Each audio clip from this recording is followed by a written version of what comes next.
Xin chào các bạn!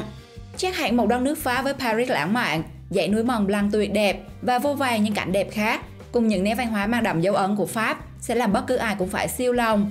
Vậy các bạn có thích một nước Pháp như thế hay không? Hãy comment câu trả lời của bạn cho mình biết trong phần bình luận nhé! Tuy nhiên, quốc gia của tháp Eiffel này còn vô vàn những điều thú vị mà bạn chưa biết hết và chúng có thể khiến bạn bị sốc nếu biết được đấy. Nếu như còn lăn tăn về những điều mình vừa đề cập là như thế nào, chúng ta hãy cùng khám phá qua video hôm nay. Thế giới sống nảnh, 15 điều điên rồ chỉ có tại Pháp nhé! 15. Nhà hàng khỏa thân. Mới nghe đến cái tên, có bạn nào đã chảy máu mũi hay chưa? Nhà hàng Au Natural tọa lạc ở phía tây nam của Paris, Pháp. Như tên gọi của nó, nghĩa là bạn sẽ không mặc đồ trong suốt quá trình thưởng thức các món ăn của nhà hàng. Theo quản lý của Au Natural, 40% thực khách đến đây là nữ giới và nhà hàng đảm bảo rằng khi bạn đến đây, mọi người không hề nhìn chăm chăm vào bạn. Do vậy, nếu muốn trải nghiệm cảm giác ăn khi nuôi là như thế nào thì các bạn có thể đến ngay đây nhé. Và một điều chắc chắn sẽ khiến bạn phải sốc toàn tập khi biết ở Pháp, văn hóa khỏa thân rất ưa chuộng bởi có nhiều bãi biển, thậm chí là thị trấn khỏa thân. Ở đây người dân vô tư thoát y đi vào tiệm giặt ủi hay đứng trên ban công nhà trong bể bơi. 14. Món ốc sên. Với nhiều người, món ốc sên là nỗi ghê sợ. Thế nhưng với bàn tay chế biến tài hoa của những đầu bếp Pháp thì đây lại trở thành những đặc sản. Theo ước tính, có đến 60 triệu người Pháp đã và đang sử dụng thịt ốc sên trong các bữa ăn của mình. Dân Pháp giữ kỷ lục về tiêu thụ ốc sên hoa với 50.000 đến 60.000 tấn mỗi năm và thường phải nhập từ nước ngoài khoảng 2.000 tấn mỗi năm. Đó chính là lý do vì sao có rất nhiều trang trại nuôi ốc sên ra đời và món ăn phổ biến tới mức nó được bày bán trong các tiệm tạp hóa như những thực phẩm thông thường khác. Và các bạn lưu ý nhé, không phải ốc sên nào cũng có thể ăn được đâu. Ốc sên ở Pháp thường được cho ăn những loại thảo dược đặc biệt để tẩy sạch hệ tiêu hóa của chúng, đảm bảo an toàn cho người dùng, biến nó trở thành món ăn đắt đỏ, thời thượng. Ngoài ra, Pháp còn có nhiều món ăn kinh dị thách thức sự can đảm của thực khách như xúc xích được làm từ ruột và dạ dày của lợn, não cừu, bê, bò, salad nội tạng. 13. Được phép kết hôn với người chết. Việc kết hôn với người chết thường được xem là một hủ tục mê tín dị đoan. Tuy nhiên ở Pháp, nó lại được luật lệ quy định rõ ràng. Điều này khiến nó trở thành điều điên rồ tại Pháp khiến thế giới phải sốc. Việc kết hôn với người chết là hợp pháp ở nước Pháp kể từ khi Napoleon lên nắm quyền.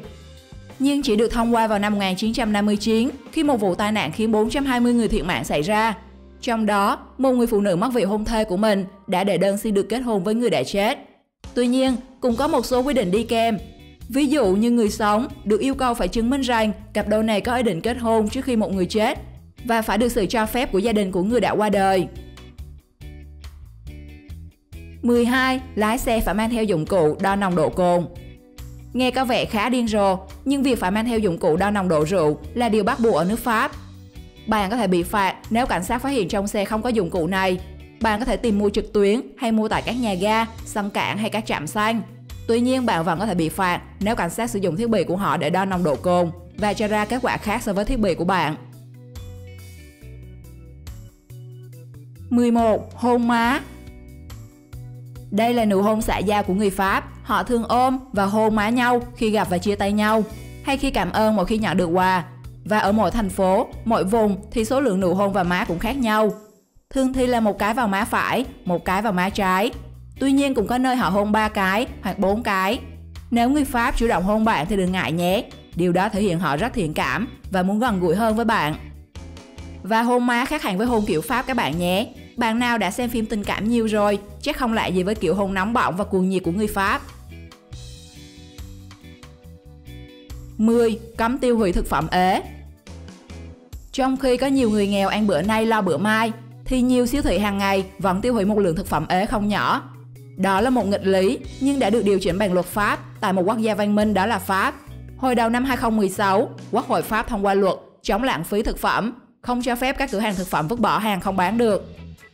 Theo quy định, những thực phẩm ế được đem cho các tổ chức từ thiện phân loại và phân phát tới người nghèo. Và tất nhiên những đơn vị nào vi phạm sẽ phải chịu mức phạt lên tới 75.000 euro, hơn 1,8 tỷ đồng. Thậm chí sẽ phải chịu án phạt tù nếu cố ý không thực hiện quy định. 9. Cấm hôn ở nhà ga. Vì hôn nhau ở nơi công cộng không lạ gì với những quốc gia châu Âu. Tuy nhiên ở Pháp, bạn hôn ở đâu cũng được, ngoại trừ nhà ga tàu hỏa. Nguyên nhân của lệnh cấm có vẻ khó hiểu này là do vào năm 1910, một cặp đôi trước khi chia xa đã ôm hôn nhau lâu đến mức cả đoàn tàu phải khởi hành chậm để chờ chàng trai này. Thế là vì nụ hôn của hai anh chị mà giờ chúng ta không được hôn nhau thỏa thích ở các nhà ga Pháp. Tuy nhiên, để chiều lòng nhu cầu chính đáng của con người, tại các ga tàu ở Pháp luôn có khu vực riêng để bạn có thể thoải mái bày tỏ tình yêu trước khi chào tạm biệt. 8. Cấm phụ nữ mặc quần dài ở thủ đô.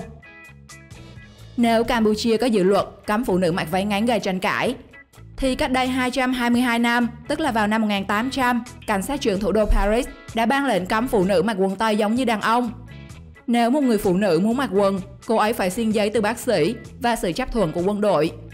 Tuy nhiên, để phù hợp với xu thế thời đại, điều luật này đã được nới lỏng khi áp dụng đối với phụ nữ cưỡi ngựa vào năm 1892 và các chị em đi xe đạp vào năm 1909. Chỉ đến 200 năm sau, tức là vào năm 2013, điều luật này chính thức bị dỡ bỏ và các chị em được phép mặc thoải mái khi ra đường mà không phải nơm nớp lo sợ sẽ bị bắt nếu mặc quần tây. 7. Nghĩa trang động vật. Nghe rất kỳ lạ đúng không nào?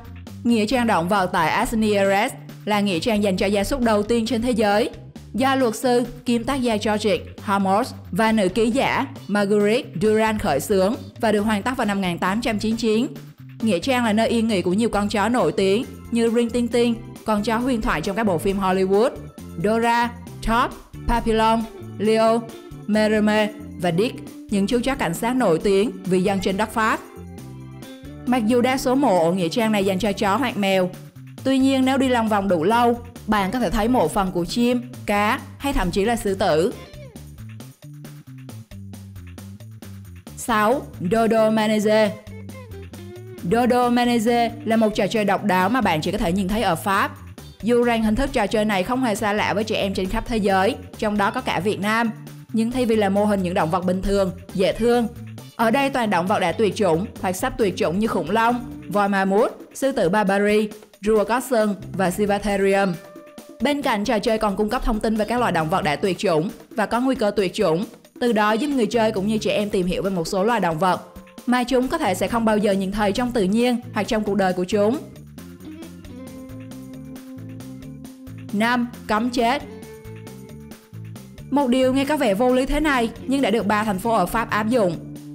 Le Lavandou đã tạo ra luật vào năm 2000 khi thị trưởng thành phố đề xuất xây dựng một nghĩa trang mới nhưng bị tòa án khu vực bác bỏ do vi phạm luật quy định các công trình bờ biển để trả đũa cho những phán quyết mà ông xem là vô lý. Thị trưởng này đã thông qua một điều luật hết sức điên rồ với nội dung cấm xây dựng nghĩa trang người chết trên lãnh thổ địa phương. Điều này chẳng khác gì cấm người dân qua đời ở Le Lavandou. Nếu chết ở đây thì sẽ chẳng có nấm mồ nào để chôn họ. Đến năm 2007-2008, Knowles và Saboren cũng đề ra quy định lạ đời này. 4. Cấm trẻ em ăn tương cà. Nước sốt cà chua là một trong những thành phần không thể thiếu trong ẩm thực trên thế giới. Tuy vậy, tại nhiều trường học ở Pháp đều không cho phép sử dụng loại nguyên liệu này nhằm tăng cường chế độ ăn uống lành mạnh cho các học sinh. Động thái này hy vọng sẽ làm giảm tỷ lệ béo phì ở trẻ em ở quốc gia này, bởi Pháp được đánh giá là quốc gia có số người trưởng thành béo phì cao hơn các nước trong khối EU như Hà Lan, Đức, Ý. 3. Luật hôn nhân gia đình. Thay vì ở Việt Nam bạn bị bạo hành gia đình hay vấn đề ngoại tình, bạn mới được giải quyết cho ly hôn. Nhưng ở Pháp, bạn sẽ được cho phép ly hôn chồng nếu anh ta bỏ quá nhiều thời gian cho việc xem bóng đá hoặc hút thuốc ảnh hưởng đến sức khỏe của bạn. Do vậy, bạn có quyền được phép ly hôn để có một cuộc sống mới với không khí trong lành hơn. Các bạn có thích áp dụng luật này ở Việt Nam hay không? Hãy comment trong phần bình luận nhé! 2. Cha mẹ ngăn con cái kết hôn. Trong khi nước ta việc cha mẹ ngăn cấm con cái kết hôn sẽ bị xử phạt hành chính hoặc cải tạo, thậm chí phạt tù tùy theo mức độ, thì ở quốc gia của kinh đô ánh sáng, việc này hoàn toàn được cho phép. Theo điều 173 của Bộ luật Napoleon, được viết vào năm 1803 và không được đề cập kể từ năm 1919. Cha mẹ có thể gửi tuyên bố phản đối việc kết hôn của con cái đã trưởng thành vì bất kỳ lý do gì. Theo quy định này, thì chỉ cần cô gái hay chàng trai không vừa mắt cha mẹ đối phương thì nguy. 1. Căn phòng bí ẩn tháp Eiffel. Suốt hơn 100 năm qua, tháp Eiffel, biểu tượng của nước Pháp, vẫn là điểm dừng chân thu hút du khách. Tuy nhiên, ít ai biết rằng trên đỉnh tháp ấy lại tồn tại một căn phòng bí mật được cha đẻ của kiến trúc Eiffel xây dựng riêng cho mình Khác với vẻ bề ngoài, căn phòng bí mật trên tháp Eiffel được thiết kế ấm cúng và lãng mạn và thường được dùng để tổ chức những cuộc gặp gỡ trong thời gian ông Eiffel ở Paris. Phần lớn khách trong các bữa tiệc là nhân vật nổi tiếng thời bấy giờ, bao gồm cả Thomas Edison. Có thể đây không phải là căn phòng tiện nghi sang trọng nhất thủ đô Paris, nhưng đây chắc chắn là vị trí đẹp nhất để chiêm ngưỡng toàn cảnh Paris tuyệt đẹp. Từ đây, bạn có thể chiêm ngưỡng toàn cảnh Khải Hoàng Môn, Vương cung Thánh đường Sacré-Cœur, sông Seine và muôn vàn cảnh đẹp khác của thành phố Paris mộng mơ. Điều điên rồ nào của nước Pháp làm bạn sốc nhất? Hãy comment trong phần bình luận cho mọi người biết nhé. Xin chào và hẹn gặp lại các bạn trong những video sau.